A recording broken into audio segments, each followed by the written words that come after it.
क्या खत्म होने वाला है ऋषभ पंत का टी20 करियर? ऐसा हम नहीं कह रहे हैं। दरअसल ये सवाल उठाए हैं डैनियल विटोरी ने।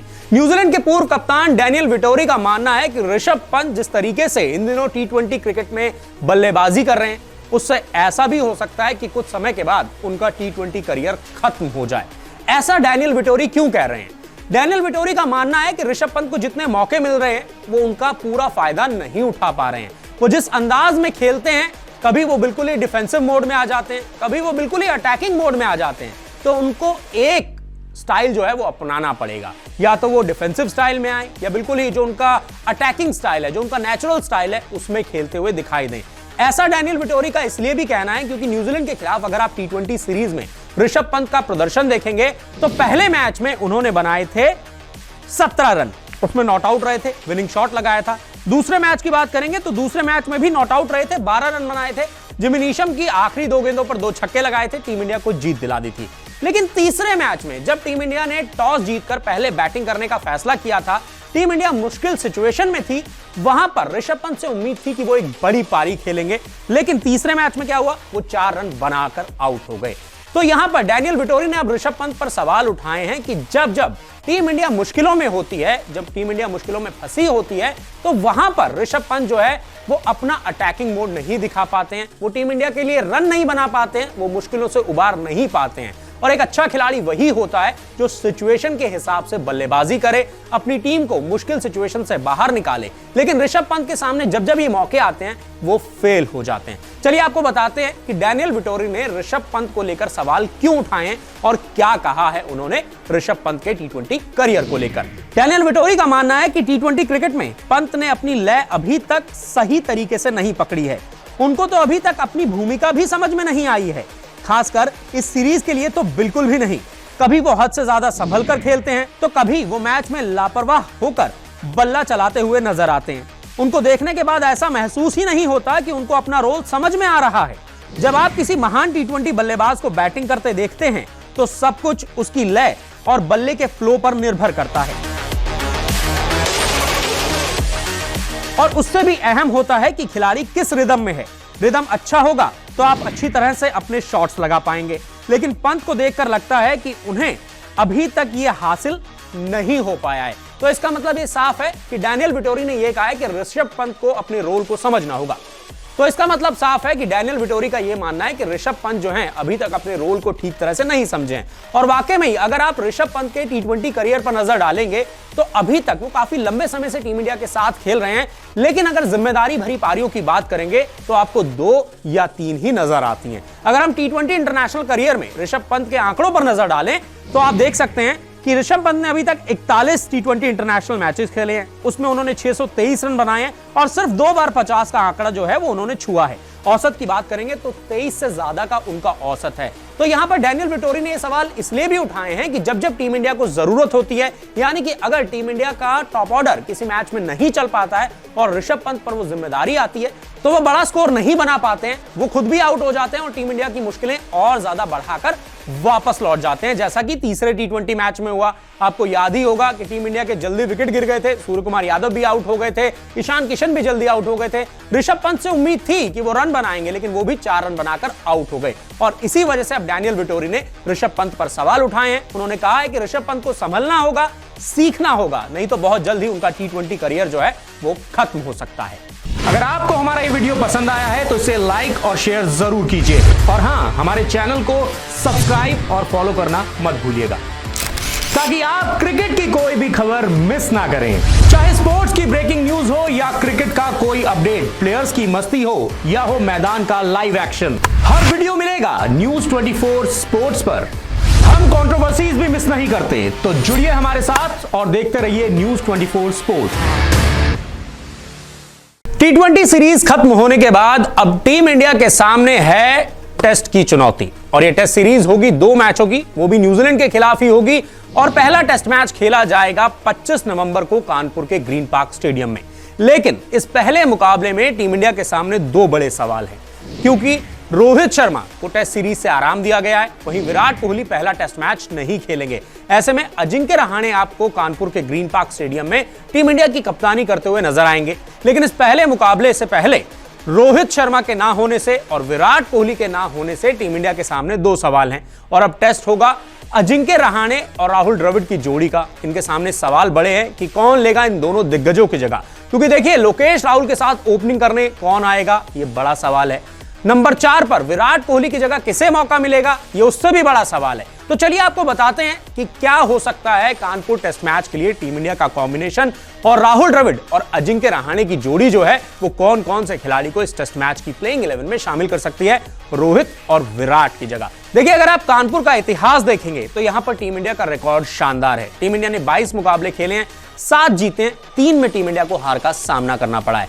लेकिन इस रिकॉर्ड को बरकरार रखने के लिए टीम इंडिया को इस मैच को जीतना होगा और इस मैच को जीतने के लिए कैसी हो सकती है टीम इंडिया की प्लेइंग 11 और विराट कोहली और रोहित शर्मा की जगह किसे मौका मिलेगा, चलिए आपको बताते हैं।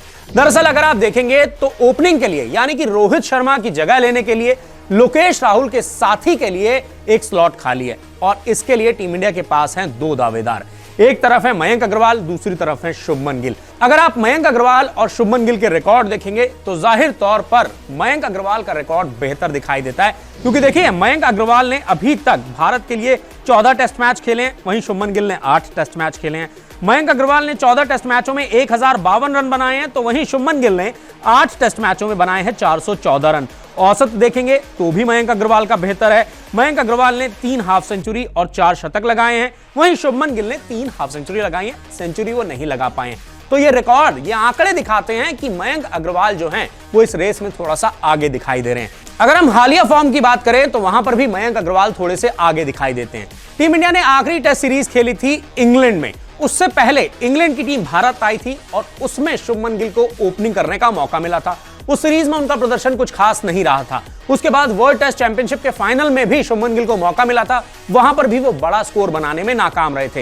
लेकिन अगर आप मयंक अग्रवाल की फॉर्म देखेंगे तो वो इन दिनों रनों का अंबार लगा रहे हैं। तो ऐसे में हो सकता है कि रोहित शर्मा की जगह आपको मयंक अग्रवाल जो हैं वो प्लेइंग 11 में खेलते हुए दिखाई दें।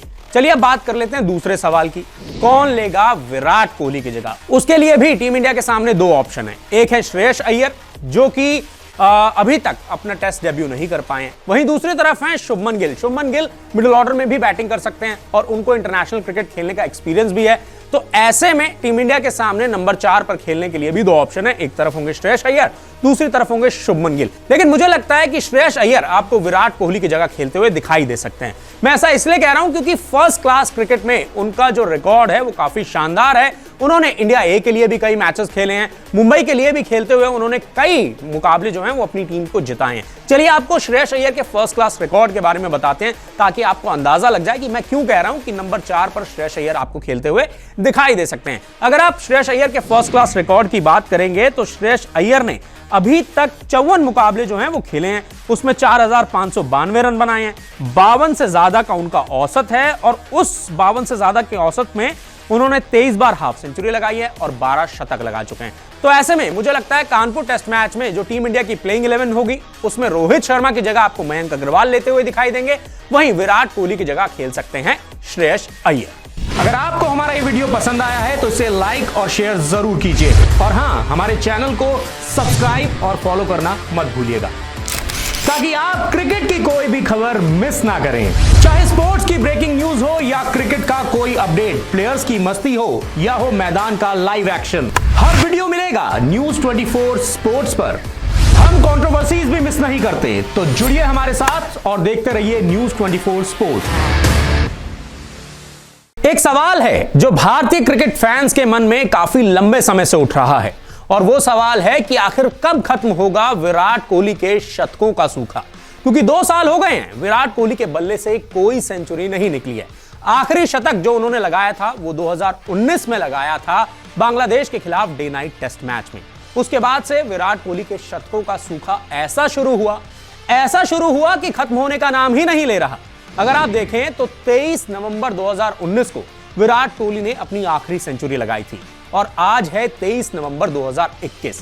तो ऐसे में आप ये कह सकते हैं कि 2 साल हो गए हैं विराट कोहली का शतकों का सूखा जो है वो खत्म नहीं हुआ है। विराट कोहली के करियर में ये पहला ऐसा मौका है कि इतने लंबे समय तक वो 3 डिजिट में नहीं पहुंच पाए हों, यानी कि सेंचुरी ना लगा पाए हों। लेकिन अब सबसे बड़ा सवाल यह है कि आखिर कब खत्म होगा विराट कोहली के शतकों का सूखा, क्योंकि अगर आप विराट कोहली का रिकॉर्ड देखेंगे तो जिस तरह के वो खिलाड़ी हैं, वो ऐसे खिलाड़ी नहीं है कि इतने लंबे समय तक उनका बल्ला जो है वो चुप रहे। लेकिन खास बात यह है कि विराट कोहली इस दौरान, यानी कि जो 2 साल का पीरियड था, इस दौरान भी उनके बल्ले से रन निकले हैं, लेकिन सेंचुरी नहीं आई है। अगर हम पिछले 2 साल की बात करें तो विराट कोहली ने 50 मुकाबले खेले हैं और इन 50 मुकाबलों में उनके बल्ले से निकले हैं 1989 रन।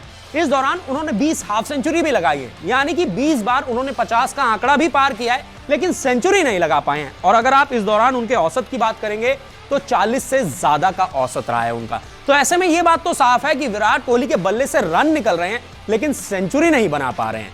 और अगर आप बात करेंगे कि बाकी जो खिलाड़ी हैं, बाकी जो दिग्गज खिलाड़ी हैं, जिनको यह माना जाता है कि वो विराट कोहली के कॉम्पिटिटर हैं, उनके प्रदर्शन की बात करें तो चाहे जो रूट को ले लीजिए, चाहे बाबर आजम को ले लीजिए, जब से विराट कोहली के शतकों का सूखा खत्म हुआ है तो जो रूट ने और बाबर आजम ने 7-7 इंटरनेशनल सेंचुरीज लगा दी हैं। इसका मतलब यह है कि जो विराट कोहली के साथी खिलाड़ी हैं, जिनसे उनका कंपटीशन होता है, वो विराट कोहली से आगे निकले जा रहे हैं। और अगर आप बात करेंगे ना विराट कोहली के इंटरनेशनल शतकों की, तो विराट कोहली के 70 इंटरनेशनल शतक हो चुके हैं। 71वें शतक का इंतजार जो है वो इस कदर लंबा हो गया है कि 2 साल बीत गए हैं और सेंचुरी नहीं निकली है। अगर आप देखेंगे विराट कोहली के आंकड़े, तो विराट कोहली ने टेस्ट क्रिकेट में अभी तक खेले हैं 96 मैच और 96 मैचों में उनके बल्ले से निकले हैं 27 शतक।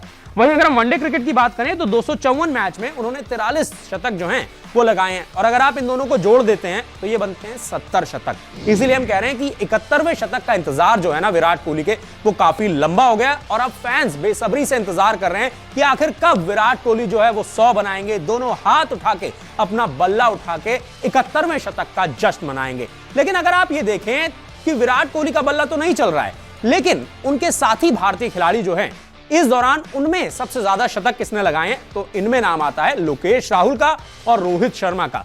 अगर हम भारतीय खिलाड़ियों की बात करें तो जब से विराट कोहली के शतकों का सूखा शुरू हुआ है, रोहित शर्मा और लोकेश राहुल ने सबसे ज्यादा शतक लगाए हैं। इन दोनों ने 4-4 सेंचुरीज लगाई हैं। इसका मतलब साफ है, चाहे हम इंटरनेशनल लेवल पर विराट कोहली के कॉम्पिटिटर की बात करें या फिर टीम इंडिया में उनके साथी खिलाड़ियों की बात करें, ये सभी आगे निकलते जा रहे हैं और विराट कोहली पीछे छूटते जा रहे हैं। और आपको याद होगा, पहला टेस्ट मैच जो है वो न्यूजीलैंड के खिलाफ विराट कोहली वो भी नहीं खेलेंगे क्योंकि उनको आराम दिया गया था। इसका मतलब न्यूजीलैंड के खिलाफ वो दूसरे टेस्ट मैच में वापस आएंगे और विराट कोहली के फैंस जो हैं वो यही उम्मीद लगाएंगे कि विराट कोहली न्यूजीलैंड के खिलाफ दूसरे टेस्ट मैच में 100 बनाएं, शतक लगाएं, इस शतकों के सूखे को खत्म कर दें और अपने फैंस को खुशी से झूमने का मौका दें।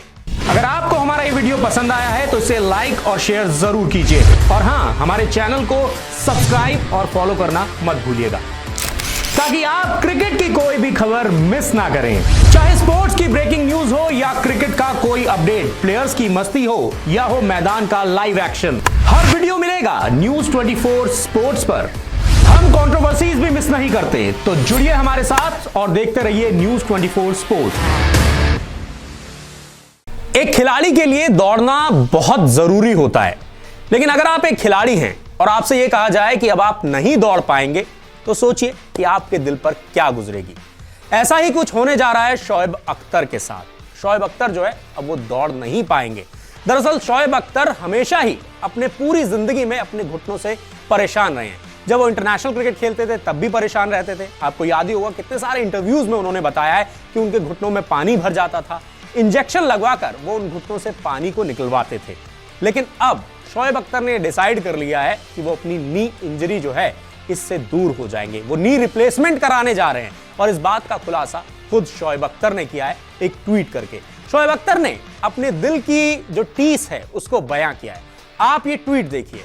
इस ट्वीट में साफ तौर पर शोएब अख्तर ने लिखा है, मेरे दौड़ने के दिन अब समाप्त हो गए हैं क्योंकि मैं बहुत जल्द ऑस्ट्रेलिया में मेलबर्न में पूरे घुटने का रिप्लेसमेंट करने के लिए रवाना हो रहा हूं। इसका मतलब साफ है कि शोएब अख्तर अब नहीं दौड़ पाएंगे।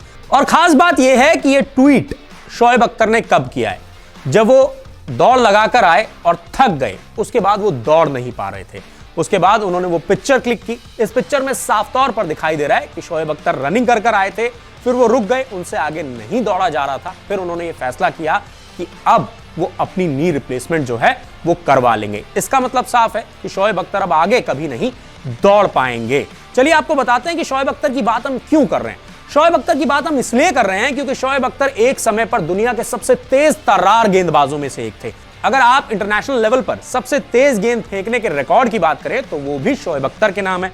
शोएब अख्तर ने जो सबसे तेज गेंद फेंकी थी वो थी 161.3 किलोमीटर प्रति घंटे की रफ्तार से, और ये रिकॉर्ड आज तक कोई भी नहीं तोड़ पाया है, क्योंकि 161.3 किलोमीटर प्रति घंटे की रफ्तार से कोई भी गेंदबाज अभी तक गेंदबाजी नहीं कर पाया। अगर आप शोएब अख्तर के इंटरनेशनल करियर पर नजर डालेंगे, क्योंकि ज्यादातर समय वो अपने घुटनों से परेशान रहते थे, लेकिन उसके बावजूद भी उन्होंने दुनिया के बड़े बड़े बल्लेबाजों को परेशान किया। अगर आप शोएब अख्तर का इंटरनेशनल करियर देखेंगे तो उन्होंने टेस्ट क्रिकेट में 46 मुकाबले खेले, जिसमें उन्होंने 178 विकेट चटकाए। वनडे क्रिकेट की बात करेंगे तो 163 मुकाबले उन्होंने खेले और 247 विकेट उन्होंने चटकाए। T20 मैचेस उन्होंने बहुत कम खेले, 19 मैचों में उन्होंने 15 विकेट चटकाए, और 2011 में उन्होंने इंटरनेशनल क्रिकेट से रिटायरमेंट का ऐलान कर दिया था, क्योंकि उनके घुटने जो थे वो उनका साथ नहीं देते थे। लेकिन उसके बावजूद भी वो काफी लंबे समय तक इंटरनेशनल क्रिकेट खेले, और अब उन्होंने ये ऐलान कर दिया है कि वो अब कभी भी दौड़ नहीं पाएंगे, क्योंकि शोएब अख्तर जो है वो ऑस्ट्रेलिया में जाकर अपना नी रिप्लेसमेंट जो है वो करवाने जा रहे हैं। अगर आपको हमारा ये वीडियो पसंद आया है तो इसे लाइक और शेयर जरूर कीजिए, और हां, हमारे चैनल को सब्सक्राइब और फॉलो करना मत भूलिएगा, ताकि आप क्रिकेट की कोई भी खबर मिस ना करें। चाहे स्पोर्ट्स की ब्रेकिंग न्यूज हो या क्रिकेट का कोई अपडेट, प्लेयर्स की मस्ती हो या हो मैदान का लाइव एक्शन, हर वीडियो मिलेगा न्यूज 24 स्पोर्ट्स पर। हम कंट्रोवर्सीज भी मिस नहीं करते, तो जुड़िए हमारे साथ और देखते रहिए न्यूज 24 स्पोर्ट्स।